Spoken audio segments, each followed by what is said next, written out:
What I'm talking about is it would be better, Yeah. I reckon, if we just, like, it would be good if we have already started the podcast. Like, if the podcast has already started at this point, I'll be happy. I reckon I'll be better. I want you just try it and have no big intro slate and stuff. And if they don't like it, they can just tell us they don't like it. We'll change it back to what it was, isn't it? Okay. Anyway, hello and welcome to the Special Moves podcast. This is episode 16. I feel quite confident about saying that this time because last time, After all the doubt you had about 15. 15, that's so burned into my mind that I remember last time was 15, Mike. Remember that? There was that big palaver. Yeah. It was massive kick Not off. this time, baby. No, confidence, yeah. My name's Mike. These guys are Jake and Yeah, Liam. that's right. Yep. Someone specifically asked us not to use your surnames anymore. Oh, It's the too comments. formal. Yeah, because all we're all friends, is what they said, which is a very nice reason for anything. So I agree. I always use the last name of my longest friend, Cale Hamilton, all the time. Do you? That's how he opens a phone call. So, it's Cale Hamilton here. Yeah. He gets a mention in every podcast. He's basically a member of the team at this point. He's actually the Get him in, ostrich. Yeah, do you know what I mean? If you can see the ostrich, that's funny. And if you're not, that means you're listening on the audio version. So, if you are listening on the audio version, There rate is an this ostrich. Yeah, there is an ostrich. Rate our podcast 5 stars. Yeah. People keep saying, how do we help you without paying money to you on Patreon? This is the best way. Go on iTunes, write us a nice review. Yeah. If you listen to this podcast, and let's be honest, a lot of you do, it takes about 2 minutes of your time. If you've got that for us, then nice one. Thank you very, very much. But please, give us a good rating on there, because you know we're sick. Just give us a little rating, innit? Yeah. Even if you think we're all right, give us 5 stars, because that is and then that's just all write that all counts. We right. don't deal in threes. Yeah. Yeah. That would be a huge help if you do want to help us. Also, follow us on Twitter if you want. Yeah, if you want the sickest JPEGs going. Yeah. Remember we had and a links to this podcast. Yeah, hey, It's do you see, at Hey Special Moves. Here's a little thing that you missed if you didn't follow. Yeah, remember we were talking about the Cowboy Council and the Punisher? The Punisher subscribed to us on YouTube this week. Really? Yeah, took a little picture on that. Yeah, Mike doesn't even follow the Special Moves Twitter. Yeah, It's been a very busy week. Yeah, it has been, I mean, yeah. I don't want to get into why, because, you know, but you this see that ain't reaction the that Home you felt Improvements there? podcast. That's a reaction from someone who's part of Special Moves. Imagine the joy and amusement you'd find if you didn't even Yeah, follow exactly. us. Yeah, so follow us on Twitter and review us on iTunes. And you can listen to this, like, basically in a lot of listening places, Spotify and Just whatnot. not SoundCloud. Okay, But so if stop you're asking. if you're watching this, if you can see what I'm doing right now, then Hello. you're on YouTube and it doesn't matter. Yeah. This week we're talking about the Game Awards because there's two reasons really. A lot of awards were given out at the Game Awards. Yeah. Quite a big I year. should expect. And Also a lot of announcements. A lot of I thought you were gonna games. say a lot. Yeah, okay. What were you going to say? A lot I of thought you were going games. to say a lot of games. At the Well, Game there was a lot of Awards, yeah. games, yeah. The Game Awards is... Don't predict it's me. the What have I plot- told you? Okay, sorry. So the Game Awards was also its own plot. Yeah, the Game Awards, synopsis, game, awards. The Game Awards is also a description of the very event that yeah, it is. that's wild good though, isn't it? It is, yeah. So there was a lot of awards given out and a lot of big reveals, like surprising amount of news coming out of Yeah. the Game Awards. Some really cool reveals as well. Yeah, they were, yeah. And I think Jake or one of you guys said, imagine if they did that in like the Oscars or something like that. But I can't think of It was anything me. worse. Yeah. I can't think of anything worse. Imagine Stopping the Oscars to announcing the new Marvel film. just like next level entertainment, like you've never seen it before. Like some flipping producers. Daniel Day-Lewis has just gone off from winning Best Lead Actor, and then it's the trailer for Bumblebee. Yeah, You know what I mean? exactly. Yeah, John Cena seems like a nice guy though. So we're talking about the Game Awards, pretty much for the bulk of this podcast. We've got some cracking Dear Special Moves emails to read out for you this week and discuss. Thanks for that, and also the release dates, which, believe it or not, in the week or two before Christmas, there's still games coming out. So that's cool. So we've got all that coming up. So many games. There are so many games. So let's jump into the Game Awards then. So should we do the awards first, or my computer just did a loud noise? Shall we do the awards first, or the announcements? I thought that was the jingle, like. No jingles. We can't manage to do that every time we talk about a different award. And Game of the Year, da-da-wing. The shit window sound. Oh yeah, Fuck you doing, Bill Gates. All right, okay, yeah. So should we do the awards first, or should we do the news first? I reckon awards first. get out of the way. Yeah, go on. Let's do it. Game of the Year went to God of War. That's the big one, isn't it? That's the one that people want to win. There's some, like, the nominations for this were, I don't know if it was really that tight. It was probably head to head between a 2-horse race. Yeah, between God of War and Red Dead Redemption 2, right? And then so the other ones in the category were Marvel's Spider-Man, very good. Monster Hunter World, very good. Yep. Celeste, didn't play it, but Jake hates comment. it. Yeah. Assassin's Creed Odyssey, did play it, do hate it. Yeah. So it wasn't to see God of War winning. That's what I wanted. That would have been my pick for the year. Yeah. And I'm not surprised either that it won. Where are you guys on this? God of War Game of the Year for 2018 feels right. The Game Awards is the second best award ceremony of the year. Yeah, the number one being our own award ceremony. Right. I thought you were going to say the Oscars for some reason. No. Yeah. So we've got our own award ceremony coming up in that year. So I don't want to give too much away. Yeah. Because I want to save it for our awards. Yeah. But only in Game of the Year. Fuck the others. Yeah. Yeah. Okay. But God of War. It was an upset, I think, for quite a lot of people. Right. But because of Red Dead. Yeah, I thought that was a clear win, but I think everyone must have done what we did, I guess, when everyone went, oh, well, I went for God of War, but I think Red Dead's going to win. Everyone did that. Yeah. And therefore, God of War won. I think that God of War is more deserving for one big reason. I feel Red Dead Redemption 2 is very, pushes boundaries in some technical ways, and the way the NPCs behave and the way the world changes very subtly is fantastic. Like when you head back to the villages and the towns that you start out, you start seeing buildings springing up, and that's how it's the Old West. Like things were just getting chucked up all the time, and you get this sense of time. You didn't mean popping then, did you? No. Like there's new buildings like being built, and you can see the mid construction and stuff, and loads of details of that, which is absolutely phenomenal. But God of War was more of like a kind of traditional game. It's just like a more what you think of as a video game, whereas Red Dead Redemption is kind of potential human rights breach with the well, no, but it had a huge scandal about that I was put into it. But let's just use that Red Dead Redemption. No, let's just use that to sort of express how much hard work went into that. Absolutely, and it's easy to make a banger when you're popping out a game every 7-8 years and earning billions and billions. Yeah. Well, so they did it, but God of War just seemed a little bit more straightforward with its release, its development, and still managed to pull off this huge. And it was incredible, and it had a very clear artistic decision in there, which was one camera shot all the way through, and loading screens. No loading screens, and they even did that. But they did the cinematic. The movie thing of everything being one shot, like the Birdman kind of effect or whatever, where everything. The Birdman effect sounds good. It sounds great. That. I'm going to write an essay. Not really. I don't do that. But God of War is what you think of as a game. It's like it's got skill trees. It's like Zelda-ish. It's very familiar. If you've only played Ocarina of Time ever, and then you play God of War, it's like you can see loads of connections there. Whereas Red Dead Redemption 2 is like a lot of just holding a lot of listening to dialogue, a lot of looking pacing, at scenery. Yeah, that was the big difference, wasn't it? Yeah. You know and what? it's less gamey and more filmic and stuff. Which is not a criticism. I just think that God of War is a clearer game appeal. Like I can see a lot more people going, this is an absolute banger. My favourite parts about Red Dead Redemption. Now, Liam, you finished it, yeah? I did, yeah. Clear. We haven't. But the best parts about Red Dead Redemption are bits that probably would be acing if they were in a TV show. Not a film, because the film's too short. But like how a TV show has like a lot of padding and well, most TV shows, not really good ones, but lots of them have got filler episodes, and then they have a big climatic finale thing. This is kind of what Red Dead Redemption is like. Like it would work as a TV show, like it's filler. Yeah, boom. it could. Whereas God of War is the better game. Like, what you do in the game would work great as a game, whereas Red Dead would work both ways. So it means what I'm saying is the story seems to be well written and everything seems to be well thought out, but the gameplay loop itself is horse ride, shoot, gallop away. Yeah, and it's incredibly familiar and not like God of War is so digestible, because the combat is just so fun, and then there's They constantly change the combat too. Like you just learning things. Which it's beautifully designed and placed and stuff. And Red Dead Redemption, the loop is so big. Like there's a whole big amount of horse riding, and then a little burst of a lasso action. It's a gameplay lasso. Yeah, I like that. That is so bad, but you're gonna mean you can't hold it against so bad, but come at us. It's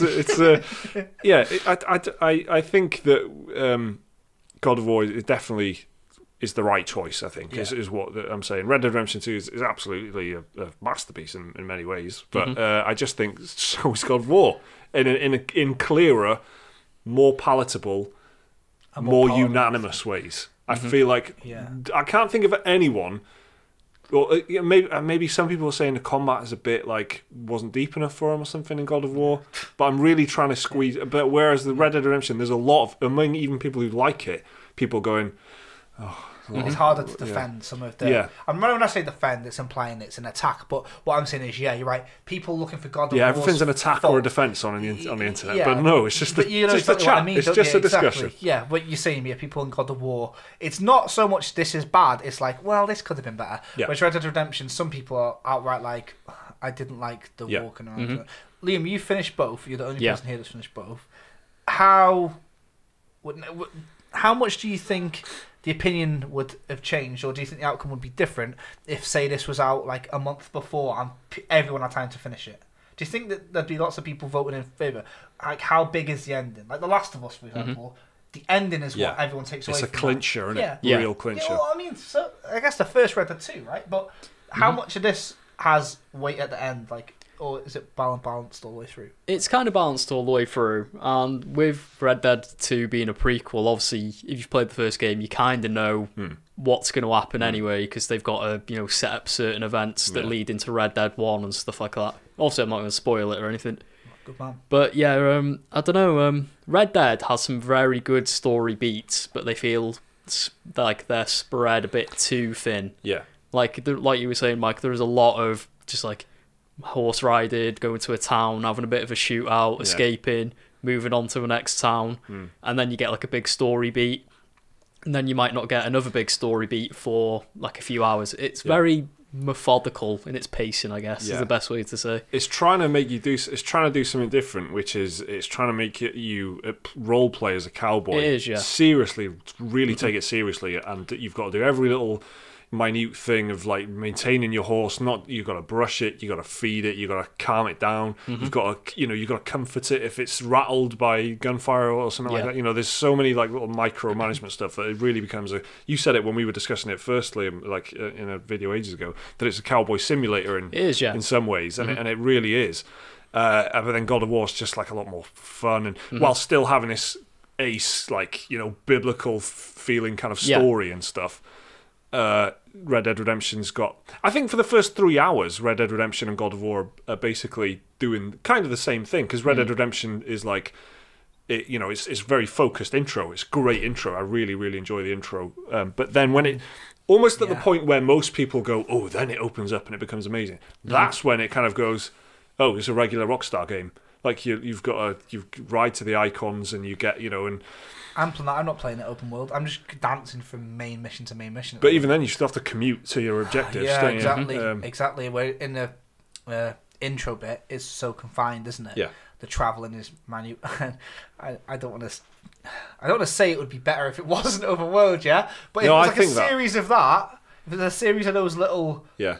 If it was like God of War. God of War isn't strictly open. It's open in the same way that Ocarina of Time is open, where there's a big... Hyrule Field, you've got the big lake, but then you've got all these little areas. Yeah, you're right. And God of War, do you know what, at the end of the day, I don't even need to put loads of punditry into why I like it, because I can just put it down to like my gut. I couldn't come off God of War. I was well into exactly it. The same. With Red Dead, I'm already distracted looking at other games, Same. God of War, at the end of the day, doesn't matter what it comes down to. The way I was feeling playing it, I couldn't come off it.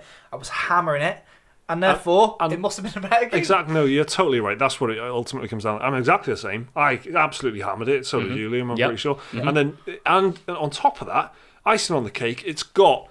like dragons. Well, it's got dragons. It's got one of the best like moments in a game, like a proper moment. Yeah. It's up there with Last of Us ending and stuff like that. Like you mentioned earlier. Yeah. Just a great single moment. Yeah, there is moments like that in Red Dead as well. Yeah. But obviously, I can't say if you've not finished the game. Yeah. But yeah, it's just it wasn't as good as God of War though. Yeah. And God of War. It's the pacing is obviously. It sounds like that's the one thing that makes it. Maybe it's got a similar thing in Red Dead Redemption, but it's the way that is executed and delivered in God of War. That's after 10, 12 hours. I've played easily 10, 12 hours of Red Dead Redemption. I'm in the second act. I'm near the end of the second act, and I'm just like, I just can't. I really try and get back, literally back on the horse. I'm sorry. And it's and it's and it just I don't know. So that's game of the year. at the Game Awards. The Game Awards, by the way, if you're unaware, is the big, kind of big broadcast quality yearly event. Yeah, put annual on event. by Mr. Jeff Keighley. His back garden. Yeah, loads of It's one nice back garden he's got. games industry, loads of games industry celebs and stuff like that, and even some actual film stars occasionally. Like Pepe the Prawn from the Muppets. Yeah, exactly. And many more. Yeah. And that happened this week, the week of recording the podcast. And then it was like this big kind of award ceremony peppered in with news. So that was we'll go through. We are just going to go through the awards, right? If you were disappointed about PlayStation Experience, give this a watch. Yeah. Okay. Yeah. Yeah. That's a good way to say it. Yeah. It does bring a lot to the table, but you don't need to watch it because we're going to tell you about it anyway. Well, yeah. Yeah. We should have done a live commentary on it, innit? That would have been good. Maybe we'll do it next year. I think you could even restream the Game Awards with your live reactions. That's the thing. They let streamers do it. That's Yeah, pretty cool. But we all know what happened now, so it's not as good. No, we're doing a podcast now. Yeah. Let's stop this. and we would have had to get up at 1:30 in the morning. That's it for this week's. So God of War also picks up Best Game Direction, which makes total sense. Cory Barlog's heart and soul into that. Come out of nowhere as a figure now. I feel like he did God of War 2 in the original trilogy, which is the best one if you ask me. Out of the original 3. But anyway. you asked who Cory Barlog was last year. People not that many people would have known. Not unless you follow the industry really closely. Yeah, but there's now suddenly his name's Who coming up.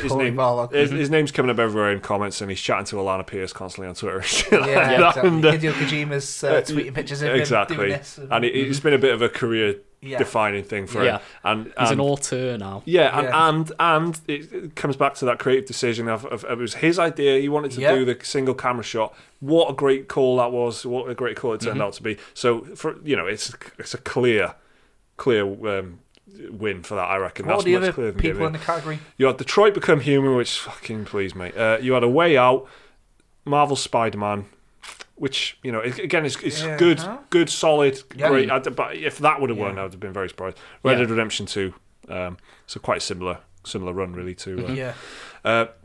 So that is one thing that Red Dead Redemption 2 did win over God of War was best narrative. The story does seem very interesting. Yeah, the story for God of War, without ruining it and without that big bit, is a bit.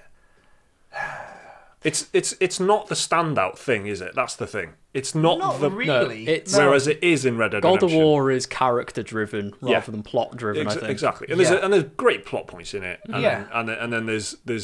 But it's a lot of it's throwbacks to mythos that is cemented in culture and the Norse mythology. I mean, sure, there's some twists in it and stuff like that. But these stories aren't necessarily stories scripted and written by Cory Barlog and the team. Yeah. It's a take on huge stories that have been told over thousands of years. And you're like, oh, who's that? And then, oh, that's that, godly figure sort of thing. Exactly, yeah. And so a lot of the bits that happen are just actually, wouldn't it be cool to put a giant turtle? Yeah. It lives in the earth. but that's not their idea sort of thing. Whereas Red Dead, I mean, the point I'm at now is really getting interested. And I'm properly enjoying it. And it makes sense, doesn't it? We've been talking about how it's kind of more filmic and stuff, and it would work as a TV show. Well, it definitely is a stronger kind of narrative contender. The other options were, again, Detroit Become Human, Life is Strange 2, Episode 1, and Spider-Man again. Spider-Man's getting these nods, man. Episode 1. That's like entering in Red Dead Redemption Act 1. Yeah. Isn't it? Or the first 5 hours of God of War. That's fair. You can't fucking do that. Imagine best book of the year. Harry Potter, Order of the Phoenix, Chapter 1. Yeah. What are you doing, you ballsy idiots? Don't enter the first chapter of your game. You ballsy idiots? Yeah, because What's that? It's brave, but it's stupid. Oh. Cool. What? It is, doesn't it? I thought you were just grasping wildly at words. No. Ballsy idiots. No, because it's a brave decision. What do you mean? Yeah. Only Square Enix can go, we're going to enter, for best. Yeah. What is it? Story. Narrative. By best narrative, the first bit of our game. It's stupid, but it is ballsy. So you ballsy idiots. It's like 200 years ago. You brave fools, But then now it's you ballsy idiots. I've never heard that before. Very original. Best art direction then. Are we going to go through all these awards? I don't know. We are. Come on. What we got? It's not that many, right? Not all of them are big talking points, are they? No, that's very true. Return of the Obra Dinn won that one. Crazy old school I've not style. played that. 1-bit art style, yeah. I'm Oh, not yeah, it's sure. like monochrome, isn't it? I Yeah. actually haven't seen any stuff. It on kind of looks like not even wireframe. It looks like old Mac graphics, Right. like dot art. Right. It looks like a printer could make it. Right. Mad. I have seen it actually. Yeah, It looks very it's cool. like black, and then like the color is like mostly sepia, kind of Game Yeah. Boy sort of. Yeah. It looks like if we took a picture of your face on the Game Boy camera. Remember the old Game Yeah. Boy cameras? Yeah. It's like kind of like What was it called? Was Game- it just called Game Boy Camera? Because I've still got one. Well, like the little. Little blue. Ball Yeah. looking So it was like a thing. cartridge you put in the back. Yeah, but it had yeah. a ball. It looks thing like a webcam type Yeah, thing. yeah. Yeah, is it yeah. a Game Boy camera? Well, anyway, It was a Game Boy I'll whip camera. it out later. That- I've got yeah, it that's downstairs, it, man. Anyway, so it's that art style. It's very, very, very cool because normally that it was like very, very basic graphics. Yeah. And it wasn't very fluid. It wasn't, it was like static images almost, like a slideshow. Yeah. But this, you fully go around in first person. You're on a ship. If you don't know what it is you're basically like looking for what happened to these people who were missing on a giant ship called the Obra Dinn because it's returned. Return of the Obra Dinn. So Oh, I see- yeah. yeah. I see how that It works. all makes sense when you think about it. Yeah. But it's got this very, very weird, interesting art style. Here it tries after a little bit. I can't remember what the other nominees are though. I mean, they're just the usual suspects, really. But Minute, Celeste. no. I mean, literally the ones we've already talked about: Red Dead Redemption, God of War, AC Odyssey. Octopath Traveler's in there though, Yeah, which is Interesting art style, that, interesting. yeah. Yeah. very nice art style. Best score Yeah. went to Red Dead Redemption 2, which I get that. I feel that's quite good. It's cracking. Yeah. The way that it uses those big cinematic moments we were on about earlier, and it's on a bed Yeah. of these like whatever, Yeah. whatever combination of instruments that is that makes that noise. It's that, and it really puts. I don't know. a bit it sparse in it. That's the only thing I was saying earlier to you guys when we were talking about this. That they feel Yeah. very spread out. But again, it's the type of game it is. You spend 10 hours basically doing nothing if you want, and then you come back to it. So then there's a bit like Yeah. looser thread between them. Suppose but- if you're the judges deciding this, or just had the OSTs on, yeah, exactly. then Yeah, and they could listen to it track for track or whatever. Yeah. Like, then you wouldn't notice that. But you're Yeah. right. having said that, I would also say that No Man's Sky's got one of the best soundtracks ever for me personally. I absolutely love it, but it doesn't really. No. It's very ambient, like most of the time, Yeah. and then It's it just procedurally occasionally. generated, right, as well. Yeah, So but the thing is, majority of it. they actually improved the soundtrack over the last yeah, couple yeah, of years, they've been adding and more loops and and it peaks and rises at more Was that appropriate nominated? times. Was it? Don't know. It No fucking Tetris Effect was nominated. better have been. No. Tetris Effect wasn't on I don't know if that's licensed music though. It might be. Right. so Okay. Yeah. Yeah. Maybe they should add the word original to this because it's just literally best score, best music. Oh, So yeah. maybe they should add original. Audio design also went to Red Dead Redemption 2. Yeah. Fine, fair enough. Best performance. So this is the actor.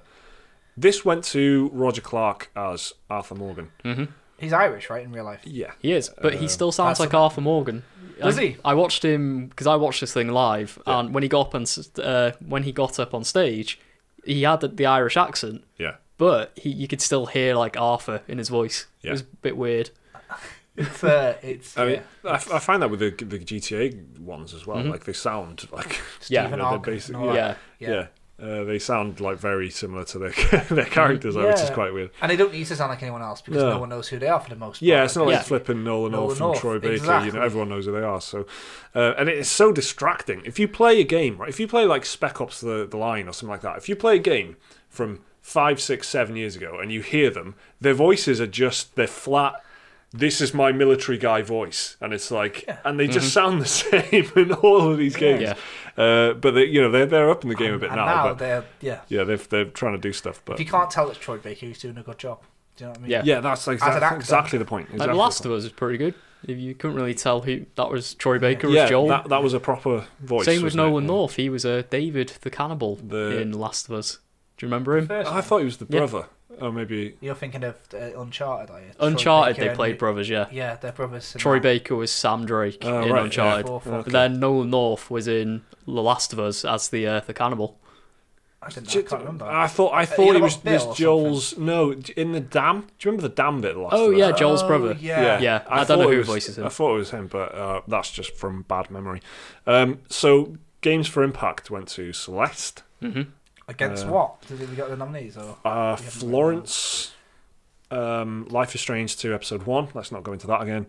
The Missing. That did have a thing though, didn't it? It had a, big, Mexican guy got The shot. Missing is good. It's a sweary game. To give it the full title, The Missing, J.J. Macfield and the Island of Memories. Yeah, it's made that by didn't Sweary. win, actually. And 11 Memories Retold. I think that's a World War One narrative adventure type game. Okay. That was at EGX, but I just didn't play it. Oh man, there's actually so many more categories. Come on, No, I'm scrolling. We'll roll through 'em. We cannot roll through them. There's so many. Is there really? Yeah. Did you see? We'd be here for what time? Well, we got best. Let's just do best multiplayer family indie. What else? Do the big Okay. ones then. Best performance is what we've just done. Yeah. Best ongoing game. That's quite an interesting one. What was the Because- nominees for that first? Okay. Was it Fortnite, Destiny? Destiny 2 Forsaken. Mm-hmm. Easily make a case for that. Fortnite. You can definitely make a case for that. No Man's Sky. You can absolutely make a case for that. Mm-hmm. Overwatch. Come on.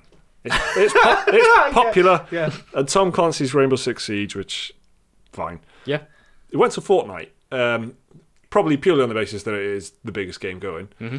But And it's got to go to No Man's Sky, that award. Well, It's got to go to No Man's I Sky. know what got you're the, saying. Fortnite has added so much. Every week I go on as an update. Every week they just. I know, got yeah, season it's a massive Yeah, thing. it's always in the news. But as a Fortnite. story, No Man's Sky's thing needs recognition, man.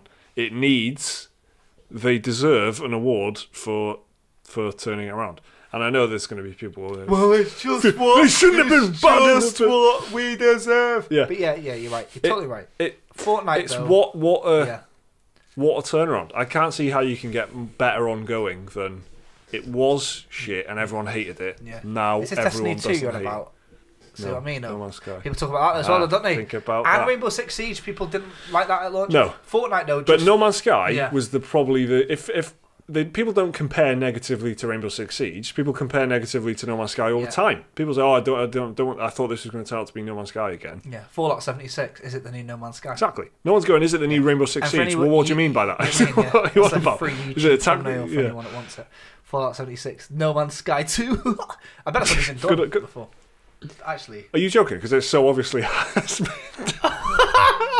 You know when you were saying there's an idea for a thumbnail, you of course know that there's about 10,000 of them, yeah.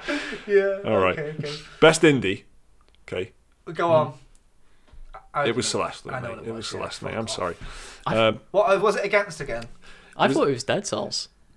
No, that was Best Action Adventure. Oh, okay. Which, by the Best way, Indie Dead was Cells should have won, Liam. It Okay. should have won. Dead Cells was in the It's best indie, yeah. Best in Celeste won Best Indie. Mm-hmm. Dead Cells, Into the Breach, Return of the Obra Dinn, and The Messenger. That's a strong as fuck list. Yeah, it's though. good. And I think all of them won something in Yeah. the category. Apart from, I don't think The Messenger won, but or maybe it did. But I could have swore it did. It got it- something. Into the Breach this one, Best Strategy. I'm trying to help knock some awards out of the I'm list. going to go for because that's what happens. See, the rest of the awards break into genres. Yeah. So Obra Dinn won the art direction. Yeah. Dead Cells won Best Action Adventure. right, listen to this. Right, I'm not fucking having this. Best action game. That's one award. Best action adventure game. That's another award.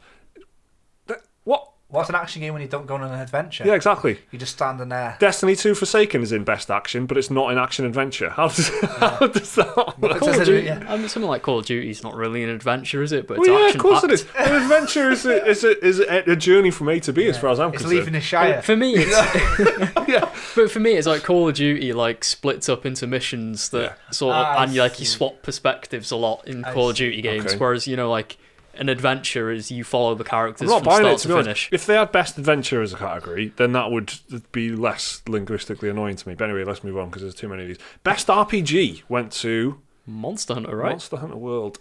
Good win, that. Deserved win, I Yeah. think. What else was nominated for that? Pillars of Eternity 2 Deadfire. I've not played it, so I can't yeah. say. Octopath Traveler, which... Oh, okay. Yeah, Octopath Both of them Traveler are was more good. traditional RPGs. I'm Yeah, They are, yeah. Ni no Kuni 2. Big favourite of your guys. Yeah. You Yeah. guys. And Dragon Quest 11. A lot of traditional RPGs there. Yeah, Yeah. I'm Monster Hunter 1, weirdly. Yeah. Yeah. I think deserved, though. I think that's a good category for it to win. Okay, there's loads of other genres, but just... So Dead Cells won Best Action Adventure. Yeah, Strategy no. Into the Dead Cells won Best Action. Oh, did God it? of War action. got Best Action Adventure. Yeah. I see. And they announced that at the same time they announced it got Game of the Year. Oh, really? As everyone was walking up on stage, the announcer went, it also wins Best Action Adventure Oh, Game. right, yeah, It was yeah, one yeah. of them. They just sort of like slipped it in there quietly. Saved our legs, isn't it? Yeah. One category I do want to mention is Into the Breach winning Best Strategy Game, which fine, I can accept that, right? Mm-hmm. But people saying that Into the Breach is the best strategy game ever, Yeah. just get out, get off the internet, leave forever. It's not Red Alert 2, is it? It's not chess, is it? I mean, there's about 20 games ahead of it, right? At least, but I can see it winning Game of the Year. Like, you know, we've had a good couple of years for strategy games, good few years actually for strategy games. This year was all right. Into the Breach was an obvious standout, which should say a lot. BattleTech is was okay. Frostpunk was like a nice kind of management I game. played but- all these, and they're all pretty. Me. Yeah, exactly. Yeah. That's what I'm saying. Thrones of Britannia was that? Thrones of Britannia wasn't even nominated, and that, you know, which for a Total War game, that's quite, you know, Yeah. weak sauce. You'd expect It's it because to be. it's its new like Splinter. I think it's right that it's not on there because it doesn't really do much. Yeah. Yeah. That noise that I just made. That's how I feel about it. It was very fun playing as well. A game so. where you can play as the Yeah. Welsh killing the English. Best esports game, best esports player, best esports team, fucking best esports coach, best esports event, best esports host. There was Is a this lot a of joke? esports. Best esports moment. Right, for someone who doesn't like esports, let me tell you, Yeah. to see like 7 or 8 categories dedicated Yeah. to This is how my dad would react to the Game Awards, though. Yeah. Best action game. Yeah. Best adventure game. Best performance. That's what it sounds like. And there are some other shite ones like content creator of the year. Who gives a fuck Who was that, about Ninja? that? I don't care.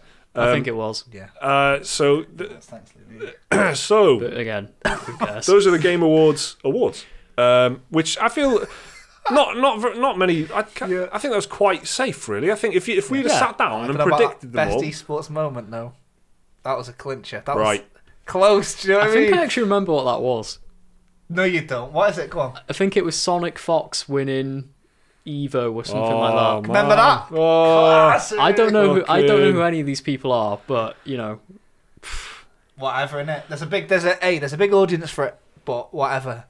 Shouts anyone's an esports connoisseur. Was it actually the best moment?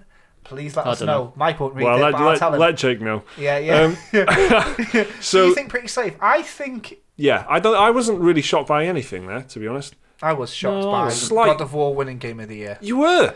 Yeah, I was. I wasn't. Yeah, No, I wasn't at all. I honestly thought Red Dead had it in the bag, but I think if Red Dead came out 2 months earlier, he probably would have won. the only People one I haven't was a finished bit on was best music because I really like God of War's soundtrack And that's Yeah. weird because that's the one I felt so. You with said that earlier, the didn't you? chanting and the drums. It's great. Yeah, no, and it- it's got a very good hook that is Yeah. like a theme, like them 3 notes that Yeah. just in every possible Yeah. variant you can think of. But then when they said Red Dead, I was like, that's not really surprising though. It's Yeah. got good music. Yeah. It's quite a close field, isn't it? Good year. I've seen a few people on Twitter and stuff saying, "Oh, I've been looking at the people's Game of the Year lists and stuff. What a weak year it's been. I don't feel like it's been a great year. It's been a good year, I think. Play more games. been you great, fucking yeah. idiot. Yeah, it definitely has. It's been so Well, I don't many. want to name names, but they were games developers.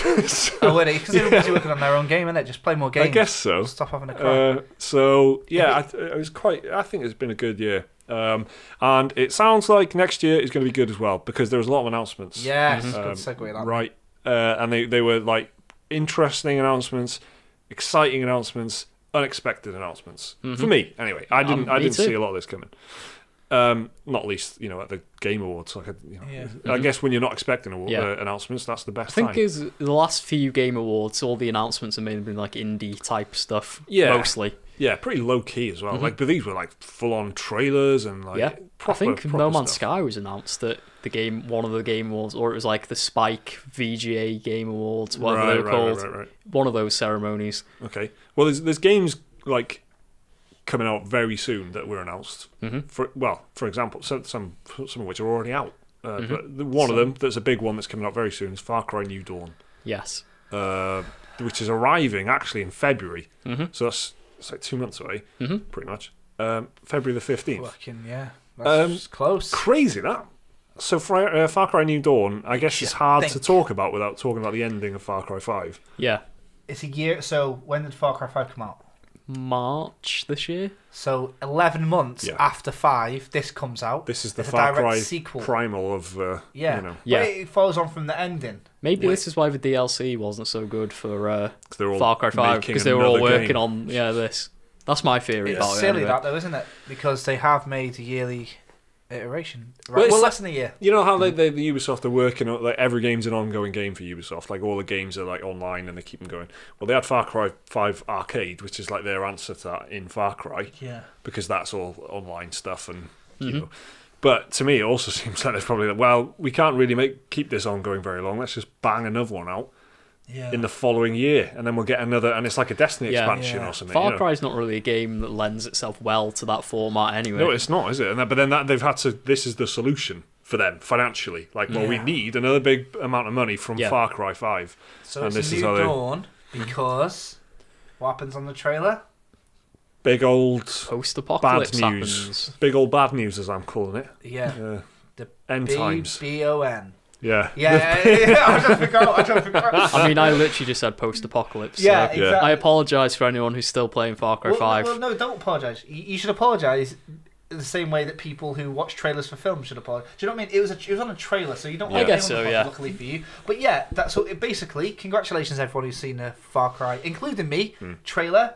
Just spoiled Far Cry 5 for yourself. Less than a year. Well, only Dicks. To be fair, though, Only I one feel like you've ending. been spared. there are actually multiple endings to Far Cry 5. Ah. But Yeah. now you know But- what the canon Canonizes one is. one, yeah. Yeah. Even the other endings are.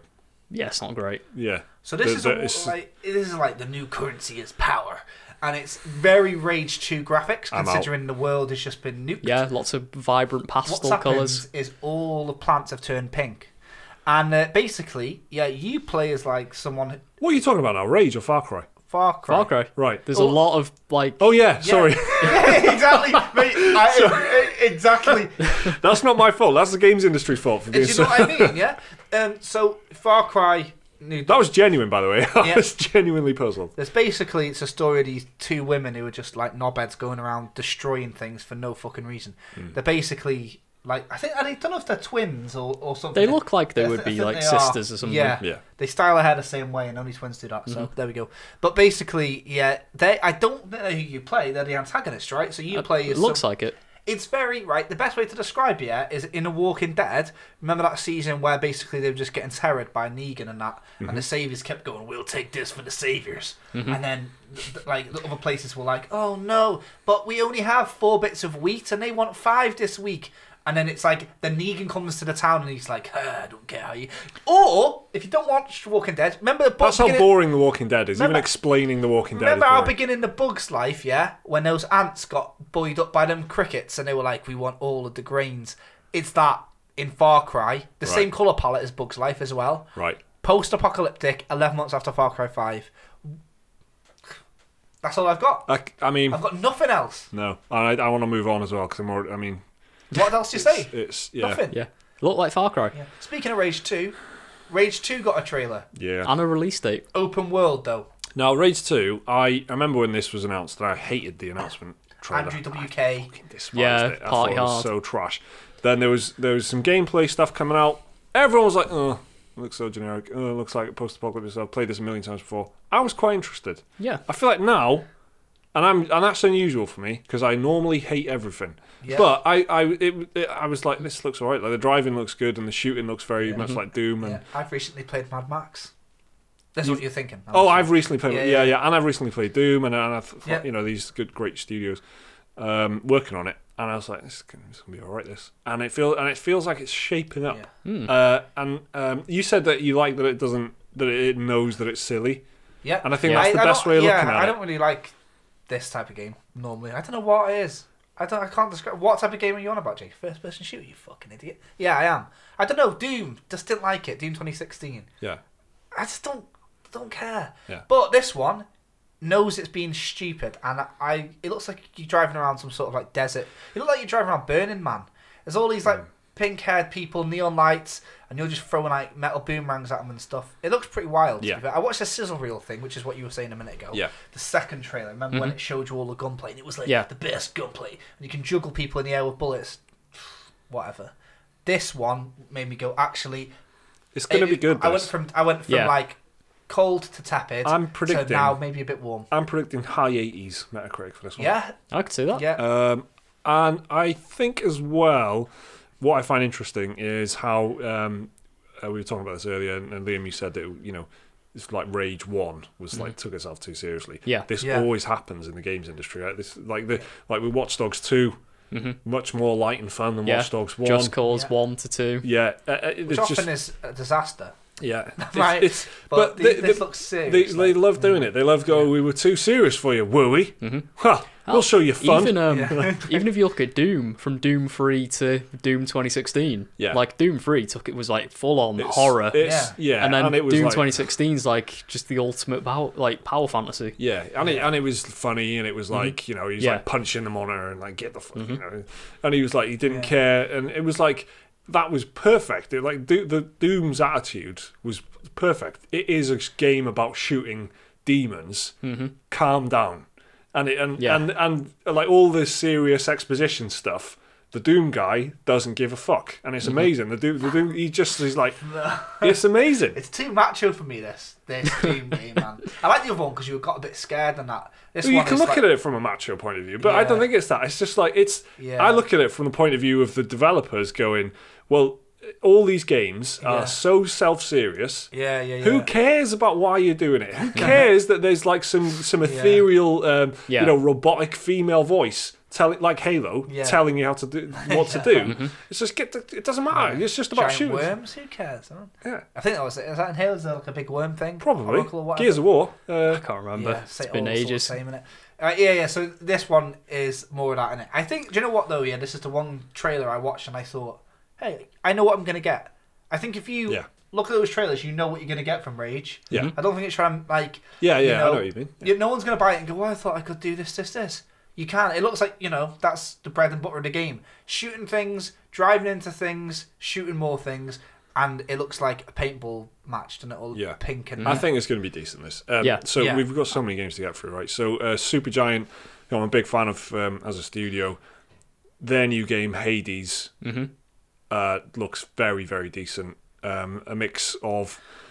Doom. Their previous games, I saw someone say it was like it plays like Bastion and Transistor, but it's got the same like color palette and art style of Pyre, which is their more recent one, which is a very different bit of Greek mythology thrown in there as well. And it's got it just looks it looks ace. And it's out right now in early access. Where? Yeah, on the Epic Games Store exclusively. That was another thing that was a big focus. The Epic Games Store. Tell us about that, gentlemen. What's the Epic Games Store? It's an Epic Games Store, like Steam. The company, Epic Games, decided we're going to make a competition to Steam. Yeah. And the way they're doing it is they're giving developers a much higher revenue cut. It's like 88 to 12% or something. Yeah. So the developer gets 88% of the revenue. Yeah. And then Epic Games take 12%, whereas I think Steam at the minute do 70-30. Yeah. So for developers, it's like, oh shit, if we put our games here, we can make a lot more money. I think you get even more of a cut if you use Unity as well. If you use Unity or Unreal, yeah.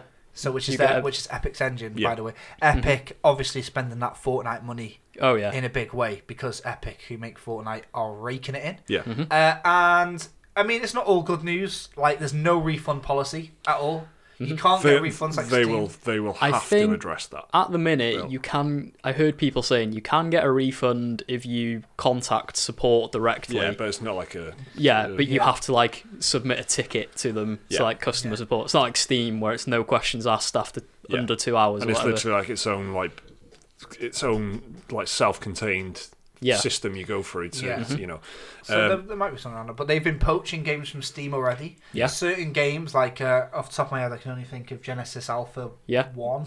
Ashen has been suddenly got no release date on Steam, even though that came out at the Game Awards. And Satisfactory pulled off Steam.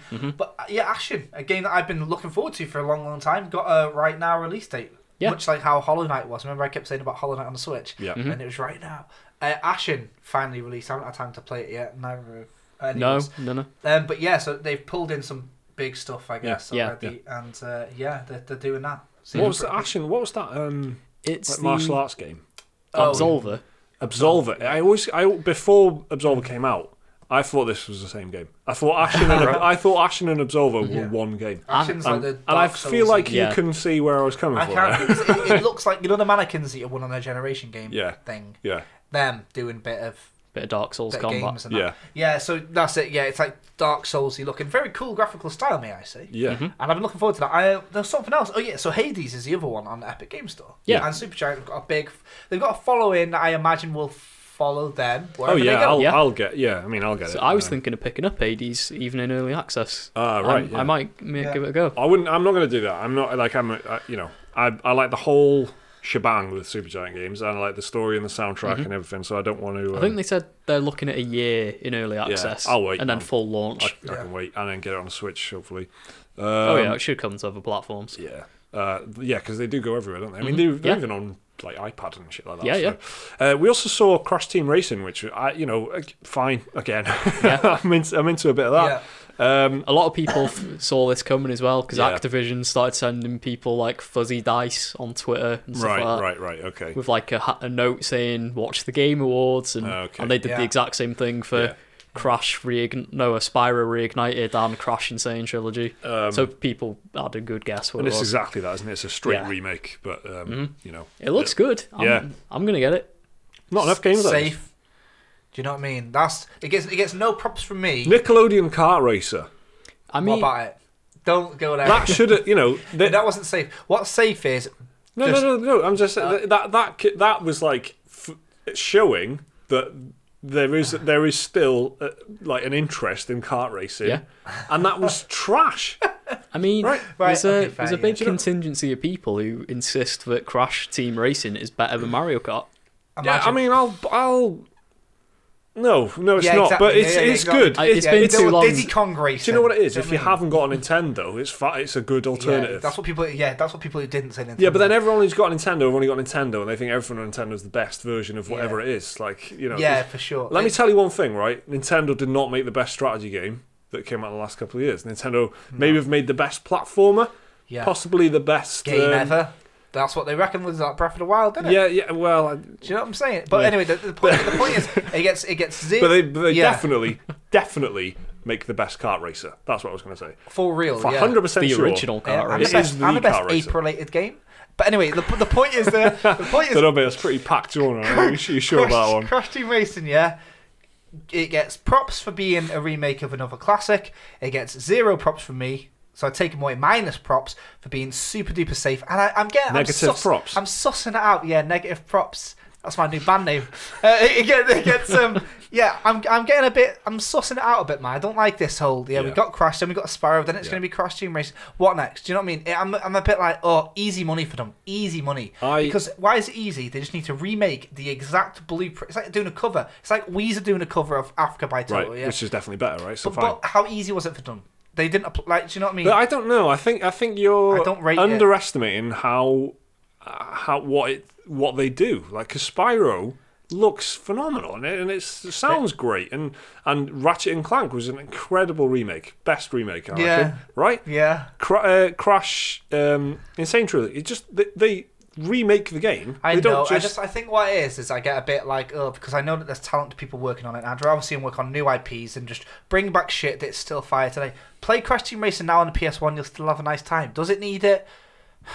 No. Will I get it anyway? Yeah. That's what I mean. So I'm almost cheaper. like, It's cheaper, which is very important. yeah, because it's just exactly the same game. That's what I mean. So I'm a bit like, I'm getting a bit I do sick see of where it. you're coming from. See what I mean? It's because it's so regular as well, isn't it? It's like if it was maybe 2 years away, it's just like every year we That's get what I mean. It doesn't seem like as much of a big deal. Crash was a massive deal. Yeah. Then Spyro was a pretty big deal. quite good. No, Crash Team Racing is just and a suddenly big you're deal. like, fuck off. Yeah, I'm just like, I've drawn the line very quickly. Very quickly. No, I like your style, mate. That's how I Do work. you know what I mean, though? Yeah. So look forward to next year where they bring out. Simpsons Hit and Run remake. That would be fucking too buy brave. it. That's too brave. I'd fucking buy it. No. Who wouldn't? What's it going to be? It was from that same time where like Activision or what? I know Activision didn't publish it, but they bought the company. Do you know what they should do, man? They should have Simpsons like remake anthology where they should have Simpsons Hit and Run with Simpsons Taxi, whatever it was, Simpsons But that's Road a Rage? fighting game. Road Rage, with the Simpsons wrestling. Tell me that would not sell shitloads. So, why And no one cares about remake Simpsons Tomb Raider anymore. 1 and tell everyone this is the one where she becomes a Right. Tomb Raider. Right. Right, let's talk about some actual games that exist now. Obsidian's new game. The Outer Worlds. Yeah. This looks... Fallout in space. It seems on paper like my perfect game in many ways. Obsidian, making a game that's very much like Fallout in space. Yeah. That's like the Michael Holy Trinity kind of thing. But It certainly is. I'm yet to be fully converted, mainly because the trailer isn't very good, I think it's probably a good... There's stuff in there that I'm like... Because I've seen some gameplay. I think it was Game Informer who had some gameplay. It was, yeah. Yeah, Liam showed. They got a 15-minute exclusive on it. And that wasn't amazing, but there was some stuff in there where I was like, oh, this... Yeah, fair enough that they did that, because people were losing their shit about this trailer, and it was just like pre-rendered Caterpillar. Pre-rendered, not good. It was like 2011 looking stuff. Yeah, you can show me as many close-ups as NPCs' faces as you want, mate. Yeah. But if they're not doing anything, no props. Yeah. So anyway, they had a bit of conversation, a bit of humour. It looked a bit... I called it... So hang on, not quite negative props. No, just zero. We're at a strict... Just a flat zero. You're not attributing any props whatsoever. No. Good or bad. Exactly, yeah. Where everyone else was like giving them plus 10 for fucking nothing. Anyway, Liam was talking to me about it in the car, and I said it was like kind of saloon towny. Liam said, what was it? Firefly, right? Yeah, it looks very Firefly. Totally Firefly, even the ship, it's the ship design that's the really big I wouldn't be giveaway. surprised if Nathan Fillion played a character in it. Yeah. Just say that. Big selling point for me, that though. Yeah. Get Kurt Russell in there, man. So. Hey, Sean listens to our podcast every week, and she says that Danny Dyer, Kurt Russell, or Kale get a mention every time. Yeah, they did. I'm surprised it's not all three, to be honest, every time. Yeah, I know. But we're just constantly looking up at greater men. That's what it is. Anyway, so Outer Worlds, right on paper, it could be wicked. What it is, I think people are really excited about the prospect of it, but until you actually see the gameplay, calm down a bit. Yeah, I watched the gameplay you're right. And I was right. like, if you can go from planet to planet, sick. If it was like KOTOR, sick. It's got though is pedigree, and it's like Obsidian, a really good studio, and the original creators of Fallout as well. Yeah, exactly. Fallout New Vegas was their thing, Obsidian as well, and that it's a big selling point in the trailer as well. Be very interested to see how Starfield compares, how Starfield compares to this, because this is basically what I thought Starfield was. Yeah, maybe. Exactly. It's going to be very interesting to see how those two compare. So let's move on then. I mean, there's a lot of games, man. Hello Games. Is making a game called The Last Campfire. Hello Games, of course, people who made No Man's Sky. Talked about that a little bit earlier. I really like the look of this. It looks pretty nice, very close to Journey. That's what I feel like we all... It looks like a chibi Journey, and there's no denying it. Look at it. Imagine it was just called Chibi Journey. Yeah, Journey 2 Chibi. It's basically, look at the character model. You were saying, I thought, the colour palette, and then you said, look, it's so close. It's basically about this cloaked figure who you can only see the eyes of, wearing like this sort of sandy, dusty brown thing, looking at old ruins in a beautiful way. On sad music plays. Yeah. You love doing that, don't you? You love like setting out. I've been bad for it this week, haven't I? Yeah, you have. I have. Destiny's been getting it big style. It certainly has, mate. Yeah. On a more industry kind of perspective, I feel like this is probably the best way for Hello Games to get out of the No Man's Sky thing that they're in at the moment. They're still working on it. They're still updating it. Like they've very recently released a big new update, and then this is, everyone's like, oh, they're going to do No Man's Sky 2 when they're going to start charging for DLC. Well, they haven't done any of that. They've just kind of gone. And if they did at this point, they probably have earned it. But so this is actually just two people that work at Hello Games. It's not Sean Murray. He's nothing to do with it, and he's actually been quite quick to put this out there that he's nothing to do with it. Either as some sort of exercise of martyrdom, and he is established the fact that he is hated by lots of people, if you want to use that word, and he wants to distance this game from him, or, which is the proper adult way of thinking about it, he's just giving props to the two people and who've worked hard at it. Simply stating a fact. Depending on which way. So this isn't in fact the whole Hello Games team who are no doubt still working on No Man's Sky stuff. This is two guys in the studio who have made this, like you were just saying then, it's a very intelligent move, I reckon. Self-contained indie game, tiny experience, probably be about Liam was saying about £8 will be right. I reckon 8 to 18 quid, and you're looking to get 2 to 4 hours of gameplay. Yeah. But that's it. No vast universe, nothing. It's just gonna be a nice Firewatchy type thing. Very linear, I imagine. Yeah, Smart probably. move. Looks all right. Looks very interesting. Cute, yeah. Well, we're on approaching the hour mark now. We still haven't even done Dear Special Moves. Yeah. But quickly, let's mention BioWare teased Dragon Age 4. Yeah. It was pre-rendered, sort of. It was like how they teased Skyrim in 2009. It was a big tease, wasn't it? Yeah, it was nothing else, really. Etchings of a dragon. Again, like Bit Skyrim. of voiceover. Etchings of a dragon. Talking, and then a little hashtag at the end. What was it? The Dreadwolf Rises. Dreadwolf Rises. Which is a reference to Something in events in Inquisition. Dragon Age Inquisition. I still believe that BioWare can make a great game. They haven't in a while. I was going to say, you didn't play the alpha. Whoa! I don't know what alpha that was. What alpha was that? I don't know. Can't. Yeah. Battlefield 5. Yeah, Remember they did that in June? one of them other games. Yeah. For now. Yeah. NDAs are cool. So BioWare, I think they could make a great game. Whether or not Dragon Age 4 is it, well, hopefully, of course. Yeah. But It's never too late to smash it. People at first didn't know if it was going to be a prequel or spin-off, blah, blah, blah. Yeah. But then this hashtag being something that happens in the DLC of Dragon Age Inquisition, which is the last chronological entry in Dragon Age, is heavily implying this will be a continuation of the story as opposed to a soft reset. Because that's an easy way of trying again, isn't it? Which is kind of what they happened have to the been Spider-Man doing. films. That's what they've done with Mass Effect Andromeda as a soft reset. Dragon Age Inquisition was a soft reset. And, I like Dragon Age Origins a lot. I really, really enjoyed it. I loved Mass Effect, the whole trilogy. But they haven't, they haven't made a great game in a while. But I think they must. Yeah. There's still something there. There's got to be something there. And which BioWare are we going to get? Are we going to get B Team or A Team? Because who's making Anthem? And exactly, you'd imagine the A Team are making Anthem. So then, I think it is. Yeah. So who's that leave with Dragon Age? Or they haven't got a B Team anymore. They disbanded the B Team. Is there BioWare Edmonton and then BioWare Austin? I think. Yeah, but they're both. Montreal got shuttered after Andromeda. But both of those BioWare campuses are like.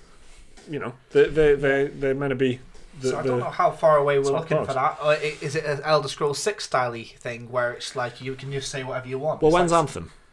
February, yeah. So it's quite close. So it could be 2020 or even very late 2019. Yeah, there's no reason why November-ish 2019. Yeah, no reason why they wouldn't do that. Really. So then.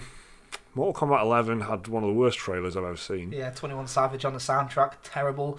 Very bad music choice. They put Shao Kahn behind the pre-order bonus. They put Shao Kahn, he was like the main villain of the whole thing, right? Yeah, like the ladder boss. You climb all the way up the ladder, you get to fight Shao Kahn. Well, he's a pre-order bonus, yeah. It's like that is on the same level as Total War Warhammer having the Chaos race as a pre-order It's exclusive. a bad thing for fighting games. They've been doing it a lot recently, and it's really annoying. They did it in Tekken 7. You got... I think it was, I can't remember who it was, the vampire character, Eliza or whatever she was called. Yeah. She was a pre-order bonus. But you wouldn't put fucking Li Wulong, would you? Well, he's not even in Tekken 7, so it doesn't matter. Right. Well, maybe. Actually, I think he's DLC in the because they've got two. They've got 2 season passes for Tekken 7. Right. 2 of them, like £35 each, and I think Li Wulong is in the second season pass, which is like. Shite. Trashy. Because he's my main, so I couldn't even play him. What's that about? By the time this goes out, you'll see this week coming up. You'll see Mortal Kombat Online because it's out in April. But if you pre-ordered it, beta access starts this week. Yeah. Very soon. The week of recording, the first week of December. I like Mortal Kombat, but I feel weird about it though. Yeah. I feel like I've got one. I've got a Mortal Kombat. Right. Here's the thing: if you want to get your Mortal Kombat fix, Mortal Kombat 10's on Game Pass as well this week. Yeah. So, and it's also when it's on sale, it's very cheap. So last up, then let's finish off the Game Awards discussion with Marvel Ultimate Alliance. Probably the biggest single bit of Marvel news this week. I can't think of anything else that was online or anything. No big trailers or anything. No. What did Russo Brothers at the Game Awards? Yeah, they gave Fortnite the award for best ongoing game, so there was and they made a Thanos joke. Yeah, nothing else. Top banter. But Marvel Ultimate Alliance. Yeah. Very good. This came out of nowhere. Yeah, very, very good kind of co-op-y, Diablo-style RPG. Yeah, quite light, I think, but maybe it's just like the colour palette and stuff that makes me think that. Because it's so, it's a Marvel comic book kind of colour palette. But maybe it is, I'm trying to think now, maybe it was quite difficult, actually. But, there's a new one. Is it Marvel Ultimate Alliance 3? Is that fully what it was called? So Exclusive to the Nintendo Switch. But that is the huge thing. It's only coming to the Switch, apparently. And it's being made by Team Ninja, who made Ninja Gaiden and Neo. Yeah. And Dead or Alive. So they're one of the best studios around, making a Marvel and they're making a top-down RPG. Exclusively for the Nintendo. I mean, I can't think of a... System sellers don't really get more system selly than that, really. I don't think so. Well, I don't know. I wouldn't get it. If you haven't I haven't played Ultimate Alliance. If you haven't got a Switch, but if you haven't got a Switch by now, if you've been waiting for something that's like, I can only get that on the Switch. I'm not interested in Nintendo IPs, and suddenly this happens. You know what I mean? It's got a following, Marvel Ultimate Alliance. I wouldn't say it ever got through to the mainstream, but it's got a sizable fan base. Yeah. I think, and they'll follow it to the Switch, probably. Yeah, 100%. I think this will shift the Switch into the hands of people who just would not have gone for it otherwise. Captivating a new audience between that and Diablo 3, indeed. So yeah, exactly. Yeah, quite similar sort of. I guess so.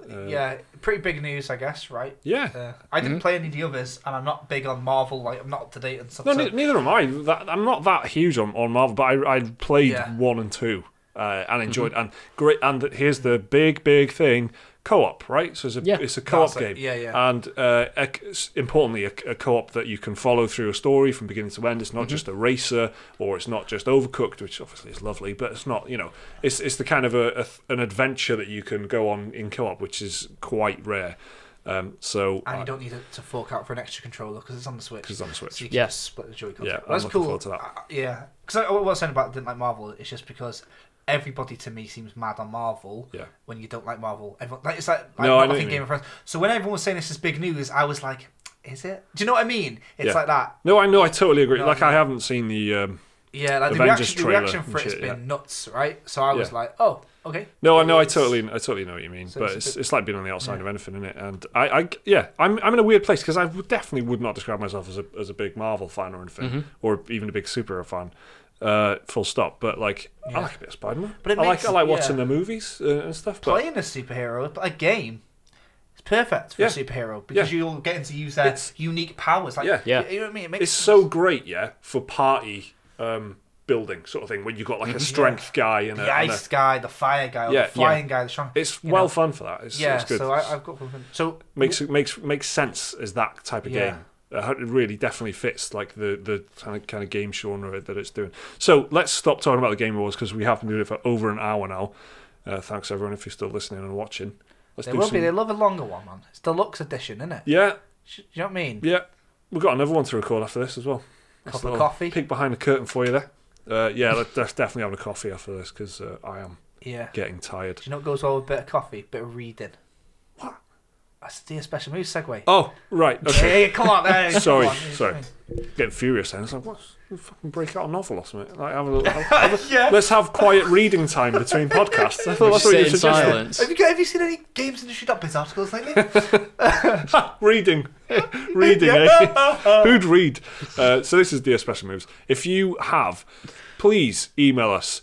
It doesn't have to be a question. Please email us. I can't stress that enough. Yeah, it does not have to be a personal question about our. Listen, I'm going to give you a little tip here. Yeah, listen. If it's not a question, there's a higher chance he's going to like it. Yeah.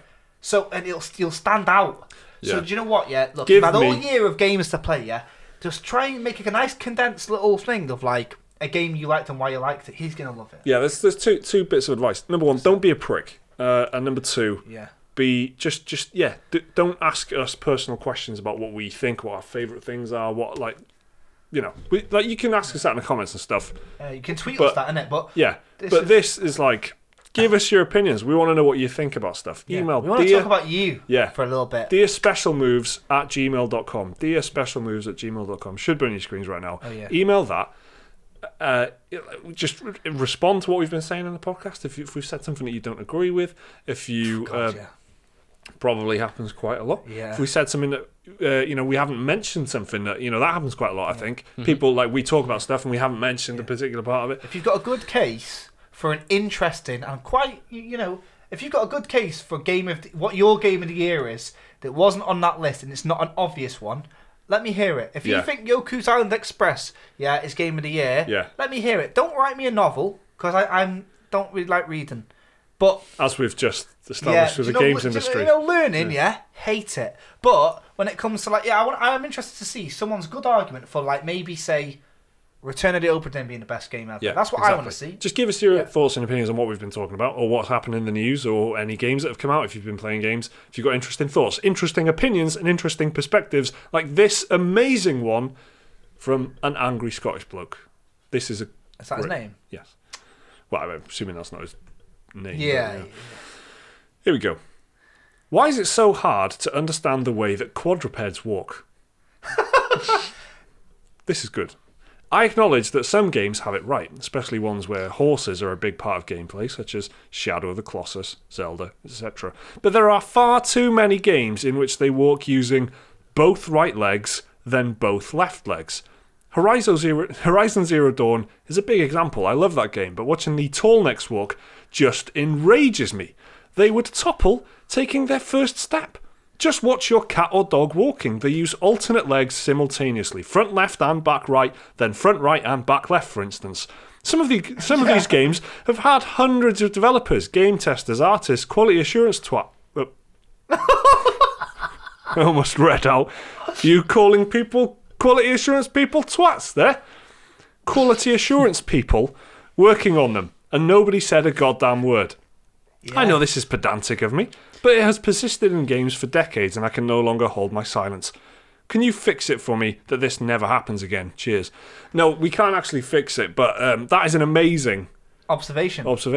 Yeah, it's a unique observation. I'm probably never going to be able to play a game with any animal in it. What's good about this is what you've done is you've corrupted everybody listening. You've ruined games for approximately 4,000 people. Yeah. Even if I didn't think about it, because why would I? But now I'm going to be like, why wouldn't I? Yeah. Do you know what I mean? I absolutely love that. It's going to be so obvious and it's going to annoy me. And do you know what I can think of? I swear Generation Zero's got it in. When they go two at a time. Oh yeah, that's kind of that's kind I can see that working. But that looks a bit more like Boston Dynamics, like robotics kind of movement, doesn't it? And it is people that made a hunting game, which is quite realistic. Yeah. So, and if you ever seen a Boston Dynamics video on, they do the rounds on social media stuff, don't they? Where they it just shows a terrifying robot running across a room. Or have you not seen this? There's just robots that can walk and climb up steps, and they say they're going to use them for emergency recovery. Have you seen that one episode of Black Mirror? With the robot, that's what Boston Dynamics is like. There's a horrible without the cannons and stuff on it. There's a horrible one where a guy has got him he's tied a rope around this robot. That's like a four-legged robot, and he's trying to pull it, and then the robot is trying to stay up, and he's correcting, and he's trying to show that the robot knows how it needs to stand up. Animal abuse or something. It is. There's another one. It's the kind of thing where if an AI saw it in 100 years' time and went, "You bastards!" This is going to kickstart Skynet. They're gonna like you. There's this is what one you're doing. It's like a four-legged one. They're trying to test its stability, and a guy just runs up and kicks That's it. Yeah, and he boots it, and he absolutely boots this robot. We're on about robots. And we are and the robot kind of just falls back, stumbles, and then just kind of regains itself, and it is like abuse. David Cage watched that and went, "That's it. Yeah, I've fucking got it." Emotions. Yeah. All right, so I feel. Do you reckon he's dead? He's got he's no. He's got no. He can't feel anything. Like that guy from the worst James Bond film, where he's got a bullet in his brain and he can't feel anything, and he can't leprosy. feel pain, yeah. And he can't feel anything. I think that's just leprosy, isn't it? That's what David Cage got. But and that's why he's so desperately in pursuit of emotion. Yeah, like a robot. Like. Oh my, do you know what I mean? Yeah, well, Detroit Become Human is an autobiography.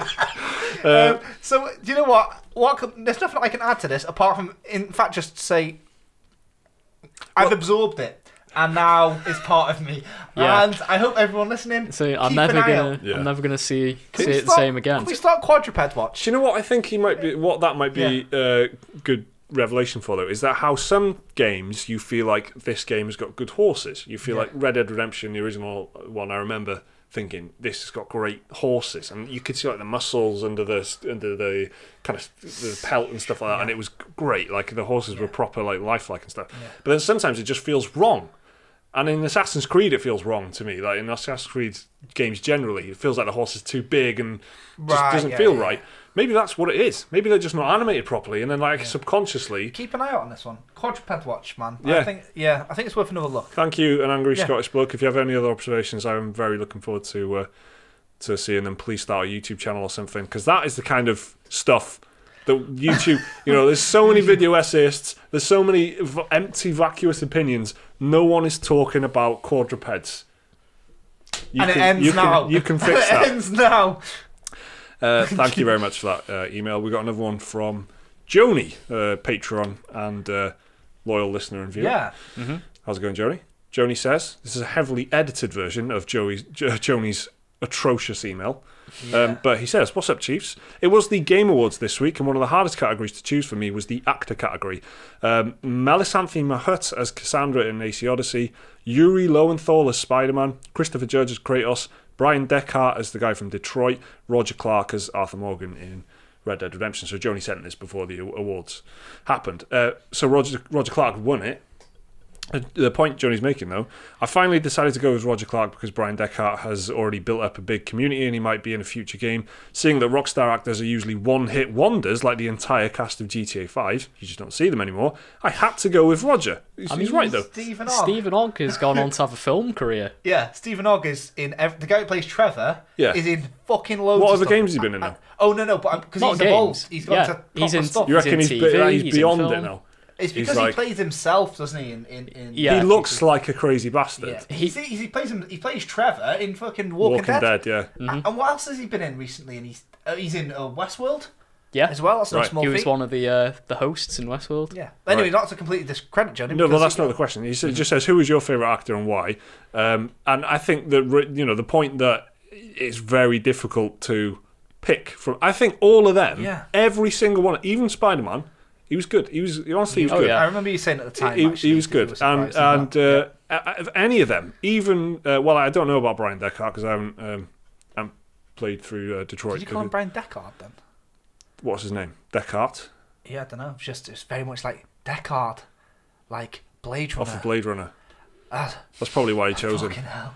Yeah, I know. I feel emotions. It hits me on the layers, I'm man. feeling emotions. Anyway, I'm sorry, David. I hope you're not. I hope I haven't upset you. I'm not sorry at all. You robot freak. Yeah. No, so I don't know. I think when it comes to acting, it's tough to pick because you don't know what they're like as people. Sorry, this body language at the moment is. Let me tell you a few things about acting. A few things I've learned over the years. Listen, okay. Take Liam for example. No, right. I don't know. All I know is Arthur Morgan. Well, I didn't know this until Liam just said earlier. I've heard Kratos' voice in real life. Mm-hmm. Mm-hmm. I've seen Christopher Judge in a lot of TV as well. Yeah, he doesn't look like Kratos. Stargate. Bit of a cult. I imagine that when he was doing before he did Kratos, he was probably getting a lot. He had a big queue at the old comic book conventions. Oh yeah, I see. Loads of Stargate fans wanting his autograph. And what about this Arthur Morgan guy? He's Irish in real life, right? I think so, yeah. This Arthur Morgan guy. Treating him with the respect I treat all actors. Are you acting right now? Because this is amazing. Yeah. It's a great performance. Yeah, as a bumbling idiot. So, is it what is this point? Is why would I have picked? I would have picked Arthur Morgan, just because I actually didn't want to like his character at all, and I don't. Yeah. And I found myself getting swept away by it. Kratos, is. Well, I guess it's a pretty easy character because he is quite unlikable all the way through it. Atreus, what they did, was they made it's like when It came out the film, they were talking about how good the kid actors were. No, it was just because they made all the adults dickheads. Yeah. Kratos, how Kratos has been written is like powering through because they've written his son in to be a knobhead. Yeah. Because he is a knobhead. Yeah. But Arthur Morgan's in a world full of other pretty interesting characters that are all been written very nicely. But he's the one that shines through because it's like he does the Geralt thing. But to me, I'm more on Arthur Morgan's side. He does the I'll do it because it pays kind of thing. And but you can play him very interestingly because you can play him as a guy who's got a strong moral compass, but he's trapped in a life of crime. And Dutch is like this kind of big figure over his life and stuff. And when they give you the freedom to play him how you want, it can be really interesting because it's not. It doesn't feel like a clash. It doesn't feel like how is this guy so morally thingy, but he's he's a hardened criminal. It's like it feels like a genuine, believable 3-dimensional conflict rather than just like this doesn't make sense because he's good but also bad. You can decide how much reluctance he has. Yeah, depending on how you play. That's exactly, and you can just not do stuff if you want, but I think my observation from all this is that the manly male father figure people are generally pretty popular. Christopher Judge and Roger Clark being them here. Mm-hmm. Kind of like the facial hair, beards. That's quite a popular. Joel, Geralt. Yeah. I'm trying to. Is Arthur the Morgan... old Red Dead Redemption one? John. But who, by the way, has got a horrendous voice now. I know. I don't know if it's worse in the new Red Dead Redemption. Or just compared to Arthur. Is it just because he has aged a bit since Red Dead 1 came out? I don't know what it is. The actor's got older, but the character is the character is technically younger, but the actor is almost a decade older. It's definitely more of a wheeze when he's riding the horse and he's do you know what I mean? And he's like, hey Nick. If you listen to John Marston, that's how he sounds. I thought he was good. Yeah. I thought he did a good job. When he's having in cutscenes and stuff. But when you're like riding from which you do a lot from A to B, he's got this. He's so annoying. Could you just explain that away as he is like tired of being on the run like everyone else? I explain it away as he has an annoying voice. Trelawney's got the worst voice. Pip old chum. That's not even a voice. Pretty it's annoying. Just the way of talking, isn't it? No, but you know what kind of voice I mean when I say that, don't you? But Dutch sounded exactly the same. Dutch sounded exactly the same as he did in Red Dead 1. Yeah, I know, and he's got a good thing about it. I just think that how much of this is down to the writing, though. But maybe, that's what I mean. I can't tell if I like Arthur Morgan more because of the performance, or because Christopher Judge in Arthur Morgan's character. Like if Christopher Judge was reading Arthur Morgan's lines, would I be equally as? Yeah, I know what you mean. It's good casting away as well. It's the thing, isn't it? Yeah, so it's quite hard to put that down to in a video game because a lot of it is down to this is the thing that with video game acting. I guess I can put it down to this. A lot of the emotional reflection and stuff is down to player action. Yeah. Mm-hmm. So ultimately, it's stuff that the game puts you in the chance. Whereas when you're watching cinema, it's very much you're observing, not controlling. So it's hard. It's an interesting thing, and I wonder how prestigious this will grow to be in years to come. I think that in previous years, what is it, Melissa Jurgens or something like that, who was the for Senua? Yeah, and the reason I thought she was incredible. She's great, right? And but when you think about what she's a female character who's meant to be like incredibly complicated in a lot of ways, and she's not like an obvious like morally conflicted middle-aged father figure like all these other protagonists are. And yet but she was like she had an more interesting character, so she had to nail that performance kind of thing. But then I feel like that makes her, because that's kind of along the same lines as what you're saying, like because you have to play the character, and then you that's how you're engaged with them. Just watching them. Yeah. But her is like, I don't know, I feel like that she was probably, if she was in this field, I would have gone, well, she's the best one, clearly. Mm-hmm. But she's got a more interesting character. She's got like a more... Yeah. I think she did win the award last year. Yeah. And she got a BAFTA as well. I think it's going to be harder for people playing those aged redemption arc characters because of the story being so played out. Yeah. There's a man... He's reluctant to do something. It's normally to do with somebody younger than him, either a protege or a child or whatever. Yeah. And eventually he does it. There's a sacrifice somewhere down the line. Yeah. And the more that people clock onto that story being played out, the harder it'll be for actors to really make that role stand out, I think. One classic example is the male voice character in Assassin's Creed Odyssey, who's just not good. And he's done exactly the same thing. He's done exactly the same... Yeah. Beardy, he's not beardy, but it's the beardy, beardy man voice, where he's not to be confused with famous hip hop, and he's this horrible kind of like this, So nice. what are you so angry for, mate? You're very manly. I understand, right? Look at them arms. Well, I've got some news for you, mate. Cassandra's got bigger arms than you, all right? But the Cassandra is, again, but by virtue of the fact she's a woman, I guess, a little bit, but she's kind of has a different perspective on things. Yeah. and like she's completely, a much more interesting character, Yeah. much less annoying in the like delivery of the lines and stuff. And I just think the AC Odyssey male guy is a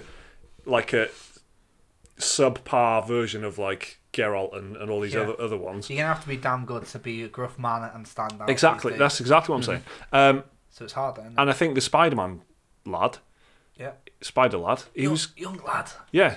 Who's actually like Up-and-comer. 40 in real Yeah, life. But the character, Malek the sort of character shit. isn't a manly kind of guy. He's like he's like Spider-Man, so he's like quippy and shit. But, Okay, he's Spider-Man. but it's Yeah. it's good because he has these moments of like having fun and moments of being like powerful and then moments of being like fuck, I got no idea what I'm doing. Yeah, And he's got like doubting himself and all that. completely and It's easy to get that wrong as well, I think. yeah. Do you know what I mean? But again, that's the character, and so it's like all the actor's doing is kind of is kind of trying to execute this character that the player then plays themselves. That's and what I mean. then, Yeah, so it is a lot more. It's difficult, isn't it? It's difficult. So actually, Joni raising quite a deep, Yeah. Good work, Joni. point. Joni, well done, man. But what's his name? Og. Stephen Ogg. Yeah, he's doing all right. The other two. Yeah. What was it? Michael and Trevor? No, not Trevor. Other one. Michael and Mike. It is Michael. It's Michael, the old retired criminal. I got no idea. Oh man, That's so bad, isn't it? I barely remembered. I didn't remember Michael, to be honest. So I'm glad you said it. I keep thinking. It's Trevor though, isn't it? And Trevor's the only one that you remember because Trevor He's was just like a knob. Yeah. Anyway, thanks for your emails. Yeah. If you want to email in, it's dearspecialmoves@gmail.com. Please give us your talking points, your opinions, your questions if you want. But Jake's just having a Google. But don't be afraid of just telling us how you feel about stuff. Thank you for some excellent emails there. Franklin. Thank you. Never in doubt. Yeah. So let's quickly do the release dates before we wrap up, have a quick coffee and record yet another podcast for Christmas. Yeah. Try not to sound so excited by it. All right? Yeah, Fucking no, hell. I am. But I like the Christmas stuff the best. It's cool. So we've got quite a busy week. Surprisingly, in some senses, we've got Insurgency Sandstorm on December the 12th on PC, which is a kind of first-person shooter. Either of you guys know about this? I played a little bit of. It's been an early access. One of the Insurgency games. I can't remember which one, but they're like sort of semi-realistic multiplayer shooters. Yeah. Kind of a bit like Red Orchestra, I guess. Yeah, that's that's but a it, bit yeah. obviously modern day conflict instead of World War II. So it's kind of slower paced. It feels like you die very quickly if you do yeah, get like shot. shot twice and you're gone. That sort of thing. It was decent, the one I played. Definitely got their fan base, haven't they, these types of games? Yeah, for sure. December the 13th is probably the big day of the week, which I'm not sure. Is that Wednesday? That doesn't feel right. It's a Thursday. That doesn't feel... That doesn't... Go on. Friday DayZ. shopping. No, it's not. DayZ. No, it's not. Is it really? Is it in beta though? It's out on PC. Well, it's Or is it listed as a final release game? date. It's out on PC. Because I know they were. Gave up. They finally gave up. I know I they think were it's the talking about full-on. going into beta recently. It's an FPS third-person shooter as well, survival game, which is completely different to what it was originally. I mean, it was a what even was it? It was like Zombie sandbox. I'm surprised no one's actually cloned the thing that and made a success of the thing that it was, because Battle Royale is like such an easy, palatable thing. Yeah. But this was like a bit more. It was persistent, and if you logged out, you could like hide under a crate, under a desk or whatever, log out, and then you logged in and you were still hiding under the crate. Yeah, didn't like Rust do that? Yeah, it's like Quite a few games did do about the zombies, remember? Because I remember loads of games at the time. Permadeath though. Ark. So if did it, but with dinosaurs. Yeah. With permadeath. There is an modes, option for permadeath in I think Ark. there's a permadeath mode in War. Is it War Z or something? It was another one. Oh yeah, that was a The- clone. the that was That was a clone all that kinds of famously dodgy. kicked up loads of I shit. think there's Yeah. a permadeath in Rust as well. It's like hardcore mode. It's called. Right, So- but that was the whole game though. That is what DayZ was. Yeah. It was just permadeath. It was actually a hardcore pioneer at the It time of what it was. Very much yeah. was. God Yeah. knows what it is now. It's leaving early access. Anyway, that's the thing on 7 December years 13th. later. God Eater 3 is coming to PS4. Action RPG. Yeah, And so they're like Monster Hunter, basically. yeah, I mean, they're kind of these...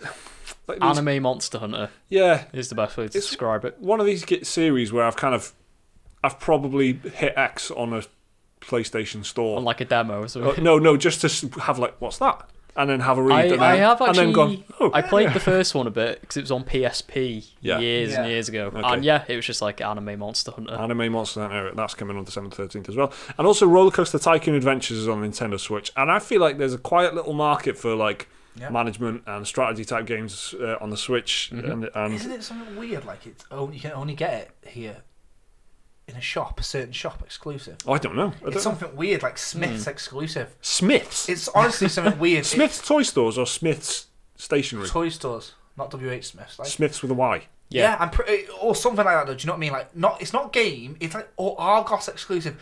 The physical copies, at least, are exclusive to one random ass shop. Honestly, because remember, that is random. That's like exclusive to River Island. Remember 2 podcasts ago when I didn't think I was allowed to talk about it. Remember, and I had that email, and this was a game I was like, "Fuck!" If I said, you know, it was part of that email. Like, it's exclusive to this place. Yeah. Just thought I'd tell you. Weird, isn't it? That's weird. I was interested in this when I got that email a couple of years ago. Yeah. I might still get it. I'm interested in it as well. I do like a bit of Roller Coaster Tycoon. And then the big one, I guess, December the 14th, which is a Friday.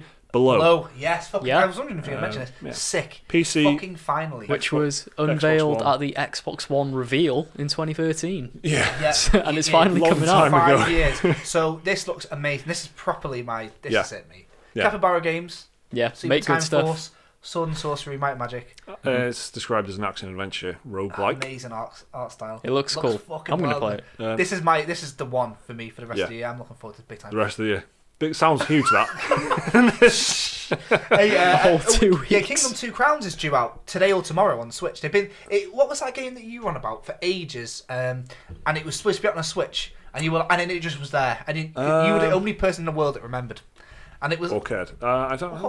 Was it Wasteland 2? And you were like supposed to be playing out. Yes, it was. It was out in July. Yeah. Fun fact: I deleted Wasteland 2 off my Switch yesterday because it was too buggy. It's due out today or tomorrow. Right. No word from anybody. So I imagine that's just going to be on the Switch when I get home. Or something. Kingdom New Lands on the Switch, isn't it? And I've been playing that a lot this week. It's very nice, isn't it? So it feels like home on the Switch. That as do most things. I was telling you some things about it some mad things about it. It's like the most whatever I was on about. Like, it was very comforting. It's the most on the Switch I've ever felt like. Yeah. Basically, I'm a celebrity. Get me out of here. Do you know it? Yeah. Yeah. So it's on every day in the UK, and Sean's been watching it on the telly, so I can't play the PlayStation or whatever. You've taken refuge. So I've been on the Switch, which is good because she bought it me, and I don't hardly play it that much. So I'm playing. I've bought Kingdom New Lands. Oh, it's brilliant. The music. I put it on a little bit because I don't want to. Did you go full price on that? I don't know. Did you buy it? Because I did as well. I bought it. Well, that's what when you say full price, this is why I'm saying I don't know. I bought it for whatever the price was 5 days ago. When did I buy it? Probably Monday or something. You'd know if it was on. The day I texted you about it is the day I got it. Yeah, it was cheap. It was less than 15 quid. Yeah. But I when I bought it, it was like I was thinking, do I pay? And I remember talking to you guys. Do I pay like 11 quid on? I think that's what it is. About 11 quid. Yeah, it's on the Switch. Or do I get it for like £1.80 on the PC? You did that for Hyperlight Drifter as well, right? No, I went for PlayStation in the end. But I kind of regret it because Hyperlight Drifter I very much enjoy, and it's on the PlayStation. I really would like to play it on the Switch. But this is Kingdom New Lands was like the definitive edition of Kingdom from 2015, if I remember right. Literally had New Lands in it. Yeah, it did. Yeah, Kingdom 2 Crowns, a different game altogether. So it's co-op as well. So that's good. Good for the Switch. You can play it split screen. Weirdly. Okay. Yeah. So on the Switch, you're on the same plane. That is interesting. But you can. Does it just have like a vertical split? No, it's horizontal split. Ah, right. It's horizontal split. Cool. So you've both got the sky, the land, and the river. Yeah. Then a split sky, land, river, and you can. But you're both on the same patch of turf. Yes, one's the queen and one's the king. Ah, right. So that's why it's called Two Crowns. Lovely game, like light strategy elements, like kind of. But this is one of those games that's atmosphere over everything. The music, the UI, even the game. It's got like one button. I was talking to Loom about it, and I kind of realised that you don't know what it's about unless you've played it. Do you know what I mean? Not many people know what you're doing it. Which is, I feel like, always a good sign. So that is us for episode 16 of the Special Moves podcast. Thank you everyone for listening and for watching. If you're still with us after 1 hour and a half, Jesus, long podcast that. It's good, yeah. Good value. Yeah, free. Excellent value.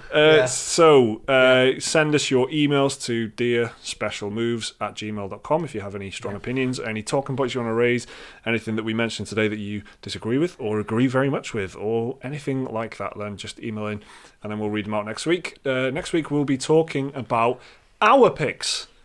Our Game Awards. Because we're going to do like a little Christmas award show sort of thing for the Thursday show for the Christmas week. Yeah. So that's going to be, we're going to have like little categories and shit. Mince and pies. Yeah, mince pies and other such festivities. And we're going to be talking about our picks and our standouts and stuff. Hopefully they will be quite different to what you've just listened to, though, because that would be boring if we just ended up talking about God of War and Red Dead Redemption again. We won't be. But we won't be. Yeah. We won't be. So stay tuned for the real Game Awards podcast, the proper one. Coming at you. Next week. Coming for you, Jeff Keighley. We're the actual Game Awards. Yeah, the actual Game Awards 2018. So that will be kind of happening over the next couple of weeks. Thanks for listening. Thanks for watching. We will see you next week.